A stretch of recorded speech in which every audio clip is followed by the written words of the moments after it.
چاہیے ایاک نعبد و ایاک نستعین اہدنا، ہم آپ کی عبادت کرتے ہیں، ہم آپ کی مدد مانگتے ہیں، اب ہمیں ہدایت دیجیے. اور یہ ہدایت دینا کیا ہے؟ یہ سب سے بڑی مدد ہے، اس کو بھی سمجھ لیں.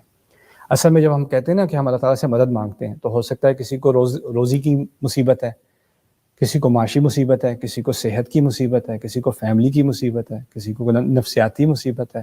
مختلف لوگوں کے مختلف امتحانات ہوتے ہیں، مختلف مشکلیں ہوتی ہیں، اور ہر معاملے میں ہم کہتے ہیں یا رب ہم تیری مدد مانگتے ہیں، ایاک نستعین. یہاں پر اللہ تعالیٰ نے کیا کیا؟ العام الی الخاص، یعنی کھلا میدان ہے، ہر طرح کی مدد میں اللہ تعالیٰ اپنے رب سے مانگتا ہوں ایاک نستعین کے اندر. لیکن ان تمام چیزوں میں جن میں مجھے مدد چاہیے، ان میں سے اللہ نے ایک چیز کا اختیار کیا. یہاں اس نے یہ نہیں کہا ہمیں رزق دے، یا ہماری حفاظت کر، یا ہماری مشکلیں آسان کر، یا ہمیں شفا دے. وہ بھی ساری درخواستیں ہیں، لیکن ان سب درخواستوں کو چھوڑ کے فاتحہ میں ایک چیز کی درخواست کی ہے، وہ کیا ہے؟ اہدنا، ہمیں ہدایت دے. اور یہ کیوں؟ اس کی اہمیت کیا ہے؟ اس کی اہمیت یہ ہے کہ جو آپ باقی ساری چیزیں مانگ رہے ہو نا اللہ تعالیٰ سے، وہ سب اس کے تحت ہیں. اگر یہ مل گیا نا تو سب سے بڑا رزق مل گیا. اگر یہ مل گیا تو اس سے بڑی حفاظت کوئی نہیں ہے آپ کی دنیا میں، میری دنیا میں. اگر یہ مل گیا تو اس سے اچھی کوئی شفا نہیں مل سکتی انسان کو. یعنی باقی جو چیزیں میں ڈھونڈ رہا ہوں دنیا میں، جو مجھے چاہیے اس دنیا میں، وہ سب چیزیں اللہ تعالیٰ میرے لیے آسان کر دے گا، وہ دے دے گا آٹومیٹک. وہ بینیفٹس ہیں، وہ اصل مقصد ہی وہ بینیفٹس ہیں. اصل چیز کیا ہے؟ اگر یہ چیز ایک اللہ دے دے تو وہ باقی سارے مسئلے حل، اور وہ ہوگی ہدایت، اہدنا. آخری بات جو میں آپ سے آج کرنا چاہ رہا ہوں وہ ہے ہدایت اور علم کا فرق. لوگوں نے عام طور پر اس چیز کو کنفیوز کیا ہے کہ ہدایت اور علم میں کیا فرق ہے. اب میں اللہ تعالیٰ سے ہدایت مانگ رہا ہوں، ٹھیک ہے نا، اور کوئی کہے ماشاءاللہ اس کے پاس بڑی ہدایت ہے، ہم سمجھتے ہیں اس کے پاس بہت علم ہے، وہ جانتا بہت ہے. اصل میں ان دونوں میں بہت بڑا فرق ہے. اب جب اگلی دفعہ آپ اللہ تعالیٰ سے مانگیں گے نا ہدایت، تو اس چیز کو سامنے رکھنا. دیکھیے علم ایسی چیز ہوتی ہے جیسے ڈائریکشنز ہیں. مجھے یہاں سے میں اپنے جہاں بیٹھا ہوں وہاں سے مجھے ایئرپورٹ پہنچنا ہے، تو یار میں جی پی ایس استعمال کر لوں گا، یا کسی سے ڈائریکشنز پوچھ لوں گا، کہوں گا کہ بھائی ایئرپورٹ کیسے جاتے ہیں، وہ کہتا ہے فلانی ہائی وے سے جاؤ، فلانا ایگزٹ لو، وہاں سے یہ رائٹ کرنا، یہ لیفٹ کرنا، ایئرپورٹ پہنچ جاؤ گے. ٹھیک ہے، یہ معلومات ہیں.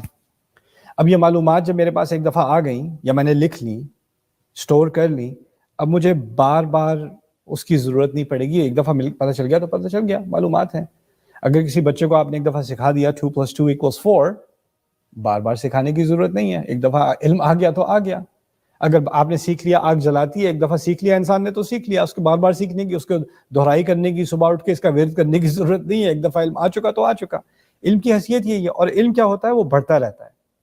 علم پہلے بنیادی ہوتا ہے، پہلی جماعت کا علم، پھر دوسری جماعت، 3rd گریڈ، 4th گریڈ، پھر کالج یونیورسٹی کا علم اس سے زیادہ، پھر ماسٹرز ڈگری کا اس سے زیادہ، پھر پی ایچ ڈی کا اس سے زیادہ. علم میں ترقی ہوتی جاتی ہے، اور انسان کے تجربے کی وجہ سے، اس کی عمر کی وجہ سے انسان میں علم کا اضافہ ہوتا چلا جاتا ہے. یعنی وہ جو علم آپ کا 10 سال پہلے تھا وہ اب نہیں ہے، آپ زیادہ جانتے ہیں.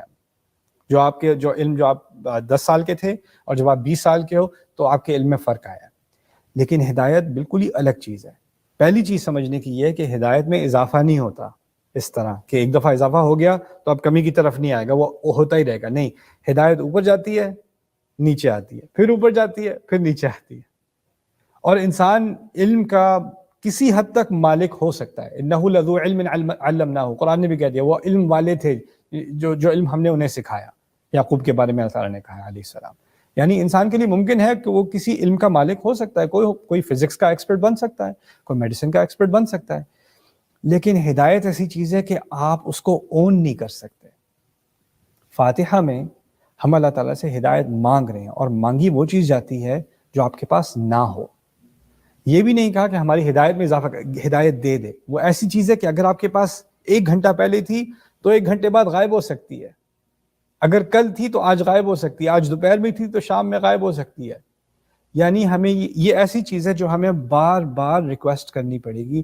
تو اس کی اگر مثال میں دوں تو اس کی مثال پانی کی ہوگی. آپ یہ نہیں کہتے کہ میں نے صبح پانی پی لیا تھا تو کل پی لیا تھا، آج تو ضرورت نہیں ہے. نہ، آپ کو پانی پینے کی، آپ کے جسم کو اس کی ضرورت ہے، آپ کو ہائیڈریٹ کرنا پڑے گا. اسی طرح ہمارے دل کو، ہمارے ایمان کو ہدایت کی ضرورت ہے. انسان کو ہدایت کی ضرورت ہے، اس کو بار بار اس کے پاس واپس آنا پڑے گا. تو اس کا علم سے یہ ایک بہت بڑا فرق ہے کہ علم میں اضافہ ہوتا ہے آٹومیٹکلی، آپ سیکھتے ہیں، پرانی بات رہتی ہے، اس کے اوپر اس کے نئی بیس بنتی ہے. لیکن ہدایت ایسی چیز ہے کہ کبھی کبھی انسان کو واپس بنیادی بات پر آنا پڑتا ہے، اور اس میں ایک فلکچویشن ہوتی ہے، اونچ نیچ ہوتی ہے. دوسری بات کہ یہ ایسی چیز ہے کہ آپ اپنے بارے میں یہ نہیں کہہ سکتے کہ اللہ کا بڑا شکر ہے کہ اللہ تعالیٰ نے مجھے پچھلے سال ہدایت دے دی، یا 10 سال پہلے اس نے مجھے ہدایت دے دی، مجھے بڑا افسوس ہے ان لوگوں کو جن کے پاس ہدایت نہیں ہے، اللہ ان کو بھی ہدایت دے۔ دیکھیں آپ نے یہ اسوم کیا ہے، اپنے بارے میں گمان کیا ہے کہ وہ ایک ایسی چیز ہے جو اللہ تعالیٰ نے آپ کو دے دی اور آپ کے پاس ہے، اب آپ سے کہیں نہیں جاتی وہ۔ اصل میں ہمارے نبی کی سنت ہے صلی اللہ علیہ وسلم، ہم 5 وقت کی نماز پڑھتے ہیں، فرض نماز میں کم از کم 17 دفعہ آپ اللہ تعالیٰ سے مانگ رہے ہیں کہ مجھے ہدایت دے، اہدنا الصراط المستقیم، اہدنا الصراط المستقیم، اہدنا الصراط المستقیم، بار بار مانگ رہے ہیں ایک ہی چیز، بار بار مانگنے کا مقصد کیا ہے؟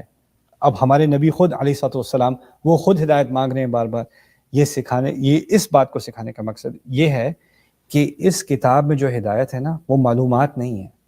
اگر آپ کو سورۃ البقرہ کا ترجمہ آپ پڑھ چکے، علم تو اس کا آ گیا، ہدایت اس کی نہیں آئی۔